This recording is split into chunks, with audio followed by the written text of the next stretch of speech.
All right, so that whole downloading abs from an app joke. Yeah. That's going around. Right. It's funny because it's kind of true. Like, you already have abs. You do. Unless something really weird happened, you've got abs, right? Like, they're there. Yeah, barring some kind of crazy accident or something like that. Right, exactly. Everyone has abs.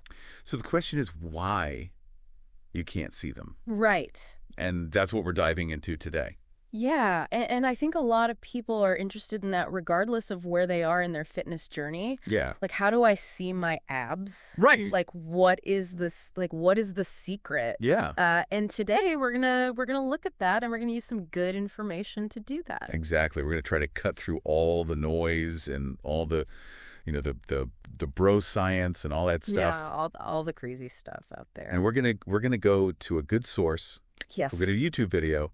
This is from Chris Williamson's channel. Yeah. And it's called Everything You Need to Know About Getting Six-Pack Abs, Exercise Scientist. Love it. So we're going right to the expert. That's right. Here, Yeah. an exercise scientist.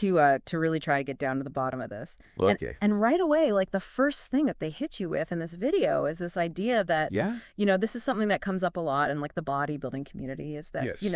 abs are made in the kitchen, not the weight room. Right. You know what I mean? It's this idea that like getting visible abs is primarily about body fat. lowering your body fat. That's it through nutrition. Diet. Yeah. Yeah, absolutely. So we're gonna dig into that. We're gonna talk about why that's the most important thing, and then we're gonna talk about what is the role of training your abs directly. Right. Maybe it's not as big of a deal Yeah. as you think it is. Maybe it is. Who knows? We're gonna dig into that, and then we're also gonna talk about some surprising ways that your abs might be getting a workout. Yeah. Without you even realizing it. Right. So that should be interesting. Love it. Yeah, so let's talk about body fat first. Yeah. The video just comes right out and says it. Yeah. Like, the reason that you don't see your abs Yeah.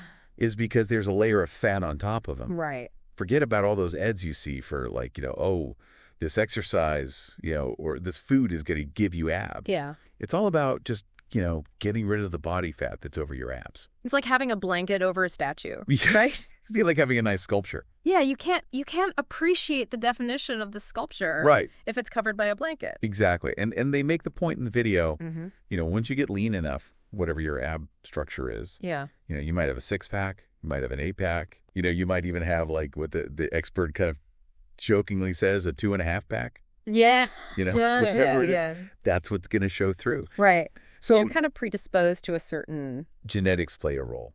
look. Yeah, genetics play a role, and that's what's going to show up Totally. when you get lean enough. Absolutely.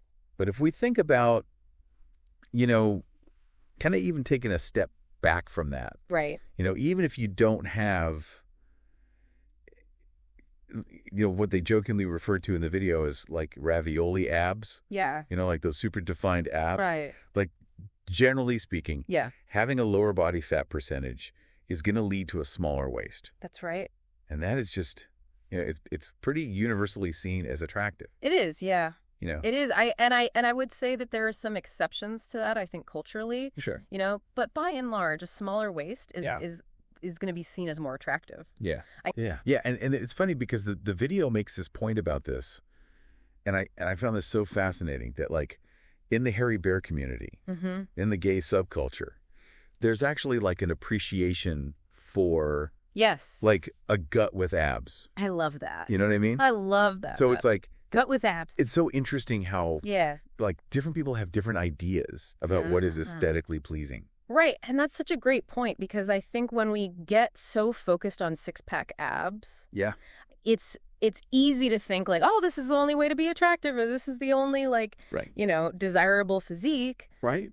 But that's just simply not the case. Totally. There are lots of different Preferences. preferences. Yeah, absolutely. And what might be considered really attractive in one subculture or one Yeah. group of people might be Definitely. totally different for another group of people. In another group. Yeah. Yeah. So that's just an interesting little aside. Yeah, good little aside. But I think, for most people listening, probably the main point still stands. Right. That you need to reduce your overall body fat. Absolutely. Really see your abs. Yeah. So let's shift gears a little bit and talk about Yeah, let's address. training abs directly. Oh, okay. is that even necessary? Yeah. Just to see them? Good question. You know what I mean? Yeah. And the video makes this point that if you get your body fat low enough, Yeah. your abs will show up, whether you've been doing hundreds of crunches or not. That's right. You know? So just for visibility, Yeah. direct ab training Or isn't yeah. essential. You don't need it. Yeah. You don't need it. But then this is where it gets kind of interesting. Is like, Right. what if you want more than just to see your abs? Yes. What if you want like bigger abs? Right. What if you want them to really pop? Yeah. What if you want like, they were talking about in the video, like those really defined ravioli abs. The ravioli abs. Yep. Like really like chiseled. Yeah. Then what do you Right. have? Then you have to start thinking about hypertrophy. Exactly. So this is where, actually training your abs Right. to get bigger Right. is important. Yeah. And the video really emphasizes like you should treat your abs Yeah. like any other muscle. Like any other muscle. Yeah. You're trying to grow. Right. So you're talking about training them, Yeah. 2 to 4 times a week, Right. multiple sets. Yeah. Taking your sets close to failure. Close to failure. Full range of motion. Full range of motion. Big Okay, stress. very progressive overload. That's right. Making them harder over time. Yep. Whether that's adding weight or doing more reps. Absolutely. Or, whatever you're doing, just make it harder over time. Yeah, and the thing about abs is that, planks and crunches and twists, they'll do stuff. Yeah. But they're not necessarily the best for really like building Right. huge slabs of muscle. Yeah. So if you're really trying to, get those abs to really pop, You probably want to add some resistance. you really got to, look at more resistance-based exercises. Exactly. Just like you would with any other muscle group, Right. that you're trying to, Totally. to grow. Yeah. One of the other cool things that they mentioned in this video is that even if you're carrying a bit more body fat right now, Yeah. and your abs aren't visible, Right. it's still a good idea to train them now. Yes. Because when you do get leaner, Right. they're going to look more impressive. Yeah. If you've got that muscle built. Yeah, so you're building that foundation Right. of muscle now so that later, when you do get leaner, Yeah. you've got something to show for it. That's right. Yeah, it's like, you're laying the groundwork. It's like building the frame of a house before you put the walls up. Yeah, exactly. Yeah. And they even Yeah. talk about, Yeah. can training your abs make them more visible, Yes. even if your body fat is still high? Yeah. Good question. You know what I mean? Yeah, because that's I think what a lot of people want to know. That's what a lot of people want to know, right? They're like, if I train my abs, am I going to be able to see them? Yeah. Can I get away with, Yeah. not getting super lean Yeah, and still seeing my abs? yeah. And they do say, And the answer is, I do say, yeah, for sure. to a degree. To a degree. It's not going to be like a huge difference. Right. It's not a night and day difference. Yeah, but they say, But it might be a little bit. it might be like a 1 to 3% difference. Yeah. And I would say anecdotally, Yeah. like just from my own experience, like Yeah. I have noticed that when I'm training abs consistently, Yeah. like they do look a little bit better, even if I'm not like super shredded. Mm-hmm. It's like they're a little bit more, like you can kind of see them a little bit more. Yeah, you can kind of see like a little bit of a shadow. Yeah, exactly. But it's not. But it's not like, ew, a 6-pack. it's not a 6-pack. Yeah. And they also make the point that, Yeah. that doing too much ab training, Yeah.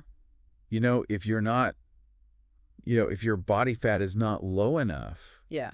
could actually make you look like you have more of a pooch. Yes, that's right. Which is not, Which is not what most people want. yeah, not what most people are looking for. Right. So it's kind of like It's a trade-off. it's a trade-off. Yeah. But, it's interesting that it does make a difference. Yeah. But it's not a huge difference. Right. And this kind of leads us to this. Right. And let's talk about the other way. You're probably training your abs without even realizing it. Oh, yeah. Yeah. This was like a light bulb moment for me Yeah. in the video. It's through compound exercise. Compound exercises, yeah. And they talk about how, when you're doing heavy lifting, Right. especially exercises where you need to keep your core tight and braced, Yes. you're actually working your abs pretty hard. You are. Yeah. You know what I mean? And they use the example Yeah. in the video of like you doing really intense leg workouts, Yeah. where you're, Basically, yeah. with a long eccentric, like a slow controlled lowering of the Yeah. weight. Like think about when you're doing a heavy squat or a deadlift. Right. Like your whole midsection, including your abs, have to fire It has to to keep your in spine a brace. stable Yeah. and protected. That's right. So you're actually engaging your abs, Right.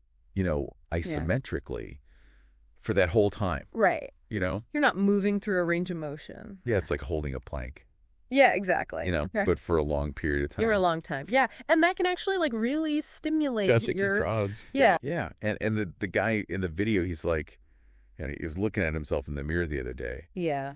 And he's like, I've noticed more veins in my lower abs. Yeah. And I haven't been doing any ab exercises. Yeah. I haven't been dieting. Yeah.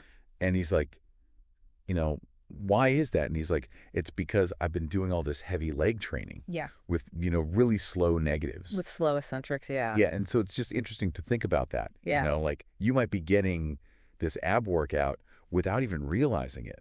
Exactly. If you're doing... Yeah, if you're doing those big compound lifts. Yeah, if you're doing those big compound lifts. Squats, deadlifts. Yeah, overhead presses, yeah. Things like that. You're probably getting more ab work than you realize. You're probably getting way more of an ab workout than you realize. Right. And they even talk about in the video how, our priorities with ab training might change. Yeah. Depending on our goals. Right. It makes sense. And he uses himself as an example. Yeah. He's like, I'm a competitive bodybuilder. Like, yeah. I've already got pretty well developed abs. Yeah. So, like, for me right now, focusing a ton of time and energy on training my abs isn't the best use of my... It's not the most efficient thing. My time. Right. You know what I mean? Yeah. I've already got them to where I want them. Yeah. He's like, my abs are already, yeah, meeting my needs. They're meeting my current needs. Yeah, exactly. Yeah. But he's like, in the future, right. I'm planning to train them differently. That's right. I'm planning to train them more for functional strength. Yeah. Because he wants to do jiu-jitsu. Yeah. And he's like... To build that anterior chain strength. Yeah, he wants to strengthen that anterior chain. Exactly. So it's just interesting to think about, Well, like, always about... Yeah, like your goals can dictate... Sometimes it's about function. Yeah, how you train. Totally. And that brings us to like, okay. Right. So what are your goals? Like, are you trying to just see a little bit of definition? Yeah. Are you trying to get like ripped? Are you trying to get like crazy strong? Yeah, what are we doing? Yeah, what are we doing? And then once you know what your goals are, then you can kind of, figure out how to train. Tailor your approach. Yeah. And they make the point in the video that like, if your goal is to, see a little bit of definition without, having to make huge sacrifices with your diet. Yeah. Ab training can help with that. Sure. But it's important to be realistic about right. how much of a difference it's going to make. Yeah. It's not going to be a night and day difference. Yeah, it's not going to be like a massive difference. It's not going to be the thing that puts you over the edge. Yeah. But it's going to help. Right. Yeah. But they emphasize like training them. Right. Like using resistance. Yeah. Training them like any other muscle. Yes. Full range of motion. Like they give the example of like... ab wheel rollout. The ab wheel rollout. Yeah. They're like, this is a really good... I love ab wheel rollout. Exercise. Yeah. For really working your abs. Yeah, it really hits that full range of motion. Yeah. And just full range of motion. It really forces you to brace. Yeah.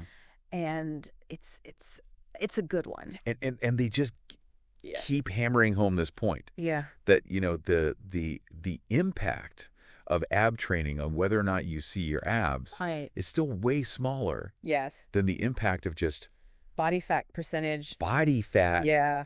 So much of it comes down to just how lean you are. That's the key. Yeah. That's really the key. It is. So, okay, so let's just sort of like recap here. Yeah. Sum it up. What do we learn from this deep dive? Yeah. What are the key takeaways? The big takeaway is seeing your abs is primarily about body fat. That's right. It's about having less body fat covering them. Yep. You could have the strongest abs in the world. Yeah. But if they're covered with a layer of fat... You're not going to see them. You're not going to see them. And then the second point is, while it's not the main driver visibility, training your abs directly with resistance can make them bigger and more defined. That's right. And that might help you to see them a little bit. Yeah. At a slightly higher body fat percentage. Right. But still, it's marginal. It's not the main thing. Right. It's not the main thing. And then the third point is, don't forget about those heavy compound exercises. Right. They're giving your abs a workout too, whether you realize it or not. Whether you're thinking about it or not. So, the main thing that I hope that you take away from this is that Yeah. like understanding these like core principles Right. is really what allows you to Yeah. approach your fitness in like a smarter way. In a smarter way. Yeah. Like whether your goal is to just see a little bit of definition Yeah. or to get, a full-on six-pack Yeah. or just to have a stronger core for everyday life Yeah. or for sports or Better activities. Yeah. once you kind of understand these principles, Right. you can make better decisions about your training and your nutrition. You can tailor your approach Yeah, based on what you're actually trying to achieve. exactly. Yeah. So I'll leave you with this. Yeah. We talked about how even unintentional contractions of your abs Yeah. during those heavy lifts Yeah. can have a noticeable impact. Yeah. Right. So think about this. How would being more aware of how you're bracing and engaging your core during all of your exercises? Yeah. Not just the ones that you think of as ab exercises. Right. How would that change Yeah. your results? Yeah. Like if you were really mindful about bracing Yeah. during every single exercise, Yeah. how would that change the way your core looks and feels? Yeah, exactly. Yeah. It's interesting to think about. It is interesting to think about. Yeah. So that's something to ponder. Yeah, I like that. That's as you, continue on your Ponder like that. fitness journey. Yeah. So that's it for today. Awesome. Thanks for listening. Thanks for having me. And we'll catch you next time. See. All right. Bye.